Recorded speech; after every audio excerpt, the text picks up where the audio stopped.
এরই পাশাপাশি যে খবরের দিকে নজর রাখতেই হচ্ছে, আজ থেকেই দেশ জুড়ে শুরু হচ্ছে জনগণনা। এই প্রথম দেশে জনগণনা হবে ডিজিটাল পদ্ধতিতে। শেষবার 2011 সালে জনগণনা হয়েছিল দেশে। 15 বছর পর আবারও দেশ জুড়ে হবে জনগণনা। আর এই নিয়ে কি বলেছেন মুখ্যমন্ত্রী শুভেন্দু অধিকারী, শুনুন। 16 জুন 2025 ভারত সরকারের পক্ষ থেকে জনগণনার জন্য office of registrar general of India, ministry of home affairs তারা পাঠিয়েছিলেন।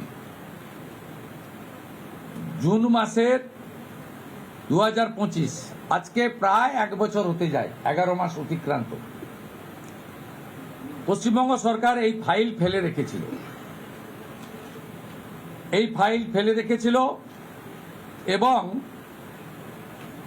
এগুলো এক্ষুনি পাবলিক ডোমেনে আনার বিষয় নয়, কিন্তু যে তথ্য আমাদের এই হাতে আছে, যে লিখিত তথ্য আছে, তাতে এরা শুধুমাত্র পশ্চিমবাংলার সঙ্গে বিশ্বাসঘাতকতা করেনি, দেশের সঙ্গে, দেশের সংবিধানের সঙ্গে বিশ্বাসঘাতকতা করেছে। এবং এদের মূল লক্ষ্যই ছিল এই জনগণনা আটকে দিয়ে মহিলা সংরক্ষণ যাতে ভারত সরকার করতে না পারে, মহিলারা যাতে বিধায়ক সাংসদ না হতে পারে, সেজন্যই এসব করে গেছে। আজকে আমরা এখনই জনগণনা সংক্রান্ত 16 June 2025 ministry of home affairs, office of registrar general India তাদের পাঠানো সার্কুলারকে আমরা এখনই কার্যকর করলাম। এই মুহূর্ত থেকে জনগণনার কাজ, তার প্রক্রিয়া পশ্চিমবঙ্গ সরকার আজ থেকে এই মুহূর্ত থেকে করলো। এটি প্রশাসনিক নির্দেশে হলো। 15 বছর পর আজ থেকে দেশ জুড়ে শুরু জনগণনার। এই নিয়েই আমাদের প্রতিনিধি সুখেন্দুর বিশেষ প্রতিবেদন, দেখুন। আজ থেকে শুরু হয়েছে জনগণনা এবং এই জনগণনা এবারই প্রথম দেশে ডিজিটাল পদ্ধতিতে করা যাবে। জনগণনা হচ্ছে জনগণনা এবং সেখানে আপনি আপনার নিজের তথ্য নিজেই যে সংশ্লিষ্ট পোর্টাল রয়েছে সেই পোর্টালে আপলোড করতে পারবেন। কীভাবে করা যাবে এই স্বপঞ্জীকরণ বা স্বগণনা, আসুন দেখে নেওয়া যাক। যে অফিসিয়াল বা পোর্টাল বা ওয়েবসাইটটি আছে সেটি হলো se.census.gov.in। এই পোর্টালের মাধ্যমে প্রথমে এই পোর্টালে ক্লিক করে আপনাকে যেতে হবে। পোর্টালে ক্লিক করার পর আসছে সেলফ এনুমারেশন বা HLO লগ ইন, যেখানে আপনাকে প্রথমে আপনার রাজ্য অথবা যে অঞ্চলে আপনি রয়েছেন সেই অঞ্চলের সিলেক্ট করতে হবে। আমি পশ্চিমবঙ্গের যেহেতু আমরা রয়েছি সেক্ষেত্রে একদম ওয়েস্ট বেঙ্গল সিলেক্ট করার পর এখানে একেবারে চলে আসছে যে হাউস হোল্ড অর্থাৎ বাড়ির প্রধানের নাম্বার।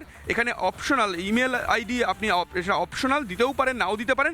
এরপর মোবাইল নাম্বারের মাধ্যমে আপনাকে আপনার 10 ডিজিটের যে মোবাইল নাম্বার, সেই মোবাইল নাম্বার দিয়ে এই ক্যাপচা এন্টার করার পর কি ওটিপি পাবেন। আপনার মোবাইলে সংশ্লিষ্ট মোবাইল নাম্বারে আপনার ওটিপি আসবে এবং সেই ওটিপি পাওয়ার পর সেই ওটিপি দিয়ে এরপর বাকি লগ ইন করতে হবে। এবং লগ ইন করার পর প্রথমে আপনাকে আপনার বাড়ির যে সমস্ত পরিবারের যারা সব রয়েছেন তাদের সকলের যে তথ্য রয়েছে সেই তথ্য যেমন আপনাকে দিতে হবে। সবচেয়ে গুরুত্বপূর্ণ যেটা বিষয়টা আছে যে এই ওয়েবসাইটে যেটা রয়েছে সেটা হলো ডিজিটাল মানচিত্র। যে ডিজিটাল মানচিত্র রয়েছে সেই ডিজিটাল মানচিত্রে আপনার বাড়ির অবস্থানটাকে চিহ্নিত করতে হবে। ডিজিটাল মানচিত্রে আপনাকে অবস্থান চিহ্নিত করতে হবে বাড়ির। এবং এইটা পুরোটা জমা দেওয়ার পর আপনার কাছে একটা SEID আসবে, অর্থাৎ কি না সেলফ এনুমারেশন, অর্থাৎ আপনি যে স্বপঞ্জীকরণ করলেন তাতে আপনার একটি আইডি আসবে এবং সেই আইডিটা অত্যন্ত যত্ন সহকারে কিন্তু আপনাকে নিজের কাছে সংরক্ষিত করে রাখতে হবে। কারণ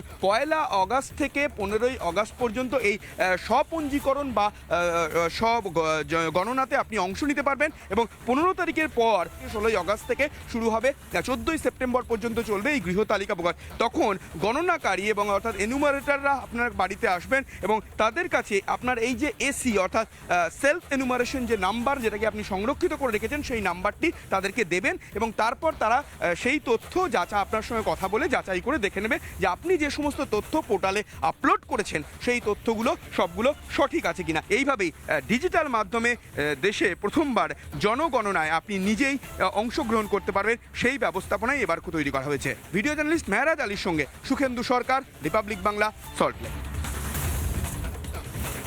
আজ থেকেই শুরু হচ্ছে এই জনগণনার কাজ, আর এই নিয়ে বিস্তারিত জানাবেন আমাদের প্রতিনিধি সুখেন্দু আমাদের সঙ্গে রয়েছেন। সুখেন্দু, তুমি যেমনটা বলছিলে যে আজ থেকেই শুরু হয়ে যাচ্ছে, কিভাবে এই প্রক্রিয়াটা চলবে আরো একটু তোমার মাধ্যমে বিস্তারিত জানতে চাইবো।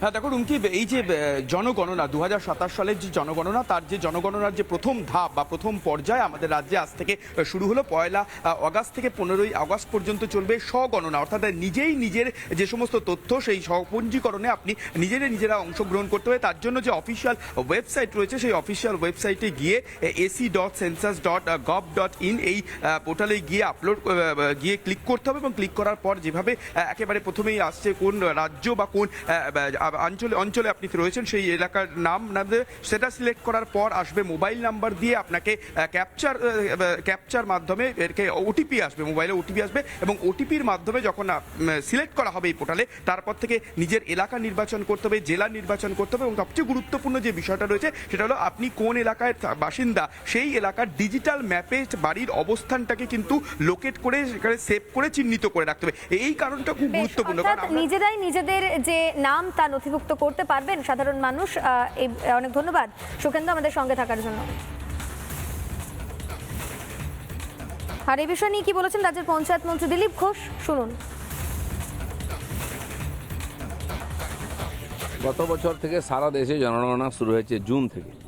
এখানকার সরকার ইচ্ছা করে অনুমতি দেয়নি যাতে এই যে 91 লক্ষ নাম বাদ গেছে এরা যাতে ভোটার হিসেবে থেকে যায়, তা সত্ত্বেও বাঁচাতে পারেননি। তো এমনিতে জনগণনা 11 সালে হয়েছিল, আজকে কত বছর হলো? 25 বছর 15 বছর হয়ে গেছে। অনেক কিছু পাল্টে গেছে, তার তথ্যই সরকারের কাছে নেই, সমস্ত যোজনা ফেল হবে এই জন্য। তো সেটা আমরা সরকারে এসেই অনুমতি দিয়েছি এবং চালু হয়ে যাচ্ছে। নানা ধরনের কন্টেন্ট দেখার জন্য লাইক করুন, শেয়ার করুন আমাদের ফেসবুক পেজ, সাবস্ক্রাইব করুন আমাদের ইউটিউব চ্যানেল। পাশাপাশি অন্যান্য ব্রেকিং নিউজের জন্য অবশ্যই চোখ রাখুন রিপাবলিক বাংলায়।